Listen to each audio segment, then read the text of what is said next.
السلام عليكم ورحمة الله وبركاته. أحلى مخلي الليمون بالعصفر، أسرار أول مرة هتتقال.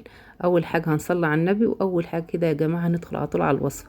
معانا كده 4 كيلو من الليمون. الأيام دي الليمون الحقه هاتوه في شهر 10، كله مليان مية، أحسن وقت لتخليل الليمون تستفادي منه. كله يا جماعة عصارة وجميل جدا. أول حاجة جبنا الليمون بتاعنا وجبنا كده المية، نزلناه غسلناه غسلة حلوة، لازم نغسل الليمون بتاعنا غسلة حلوة.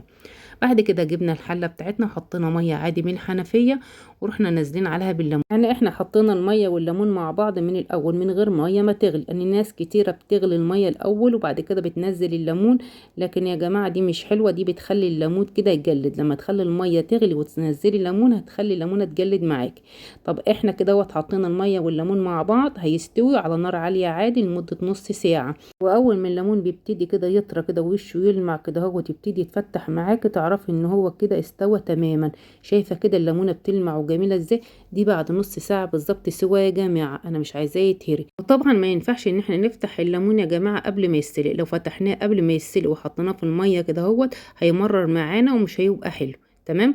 تخليكوا بس مركزين ان احنا في الاول حطينا الميه والليمون مع بعض، وبعد ما استوى كده وشه زي ما انت شايفه وشه استوى كده وبقى يلمع كده بعد نص ساعه على نار عاليه عادي، هنشطفه كده بميه جاريه عادي تحت الحنفيه بدل المره 10 مرات. كل ما نشطف كل ما المراره بتاعته تتزال يا جماعه، ويديكي كده طعم جميل جدا اثناء التخليل وما يغيبش معاكي. تمام.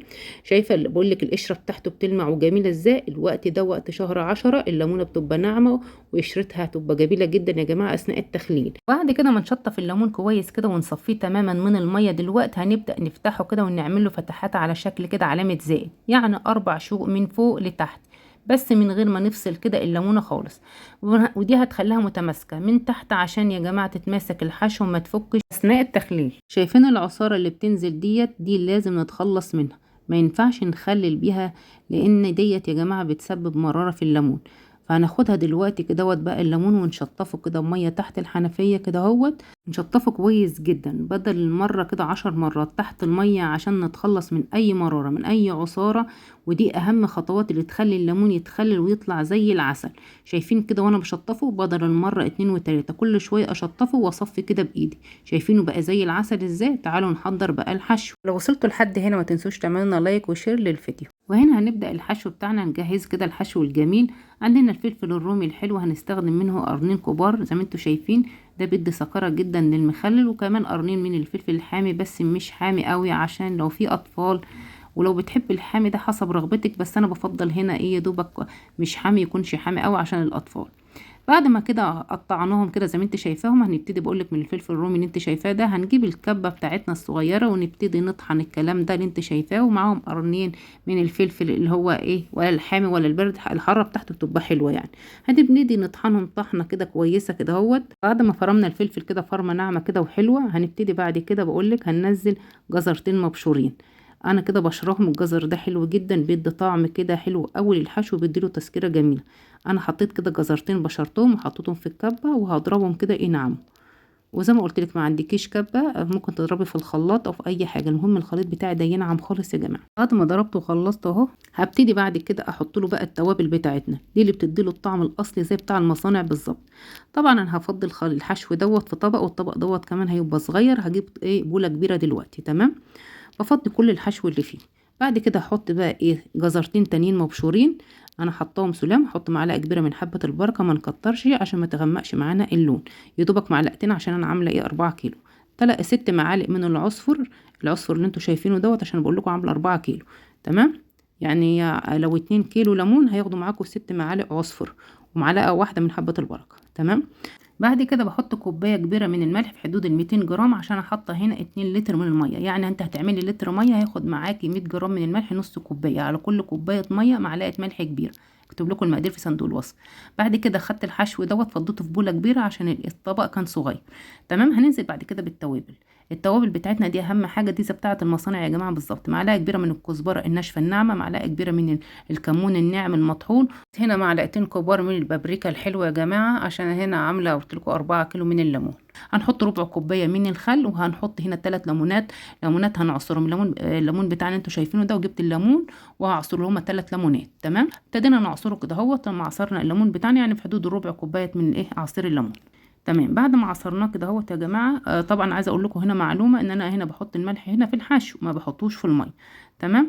بس انا عارفه هنا البرطمانات بتاعتي كل برطمان هياخد معايا لتر من الميه. وبعد ما خلصنا كده عصير الليمون اللي هو ربع كوبايه عصير الليمون، هنحط ربع كوبايه من الزيت الذره. يفضل الزيت يكون حلو يا جماعه عشان هو اللي بيفرق في طعم الليمون لما نيجي نخلله. طبعا قلبنا الخليط ده، الحشو اللي انتوا شايفينه زي العسل ده اسرار المصانع يا جماعه. الحشو شايفه لونه وشكله وقوامه بجد تحفه يا جماعه. انا جبت دلوقتي البرطمان بتاعي كده يكون نضيف كده ومشطفاه كويس كده بميه عادي من الحنفيه يا جماعه، واهم حاجه ما يكونش ليه اي ريحه. ويفضل طبعا يا جماعه يكون ازاز عشان كده ما يتفاعلش مع المخلل. بس لو مش عندك ازاز ممكن تستخدمي نوع بلاستيك يكون نوع كويس مخصص للاكل. هتبداي دلوقتي تحطي بقى شويه من الخلطه في الارضيه البرطمان، وبعد كده بقى تبتدي تحشي الليمون وترصي واحده واحده كده هوت في البرطمان بالراحه. شايفه بقى الليمونه كده هوت بجد تتاكل حاف. شايفه لونها وشايفه الخلطه بتاعتي. شايفه بقولك شايفه الليمونه متماسكه ازاي وحلوه. صراحة الخلطة دي يا جماعة تنفع مشروع في البيت جدا. كل حاجة فيها بسيطة وموجودة عندك، مش مكلفة خالص، وهتقدري تعملها منها مشروع صغير يكسبك دهب. بجد يا جماعة كل اللي هيدوق المخلل ده هيقولك تسلم ايديكي، مش هيصدقوا ان اللي انت عاملاه. شايفة منظر الليمونة وانا بحشيها وبرصها كده في البرطمان. بصوا على شكل الليمون كده يا جماعة، ما شاء الله لون وحشو حاجة تفتح النفس. الخلطة دي بجد تنفع مشروع لو أول مرة تسمع عنه. بطريقة خلطة جميلة جدا، هي بتاعة المصانع، خطيرة يا جماعة. دلوقتي بقى هنبتدي نحط شوية من الخلطة المتبقية معانا جوه البرطمان كده من النص، وبعد كده هننزل المية بتاعتنا لتر من المية عادي من حنفية. أنا مش بغلي ولا أي حاجة يا جماعة. وطبعا ما حطيناش ملح عشان احنا كنا حاطين في الأول، لو انتوا فاكرين يا جماعة. بعد كده يعني لتر المية خد معايا نص كوباية من الملح. أنا حطيت 2 لتر ميه خدوا معايا 200 جرام من الملح سواء ناعم او خشن.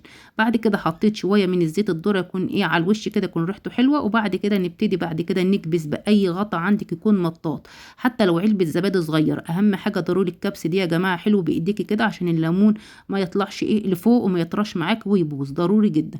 زي ما انت شايفه بكبس باي غطا عندي ان شاء الله، حتى لو علبه زبادي كوبايه اي حاجه. ضروري الكبسه دي هتخلي معاكي الليمون ما يسودش ولا يتهري ويحتفظ بلونه وطعمه. وديت كده احنا قفلنا البرطمان وقفلناه كويس. هنركنه بقى كده لمده 3 اسابيع وبعد كده ناكل منه. اما الخلطه اللي هي الميه اللي فاضله دي يا جماعه من الخلطه اوعي ترميها، دي كنز. ممكن تحطيها على اي نوع برطمان مخلل عندك، بتدي طعم وريحه قويه جدا. عايزه اقول لكم ان انا جيراني يا جماعه كان عندي لما داقوا الليمون دوت ما صدقوش ان انا عاملاه، قالوا لي ازاي بتاع المصانع بالظبط. السر كله في الخلطه دي. انا خلصت الفيديو، ما تنسوش تعملنا لايك وشير. السلام عليكم ورحمه الله وبركاته.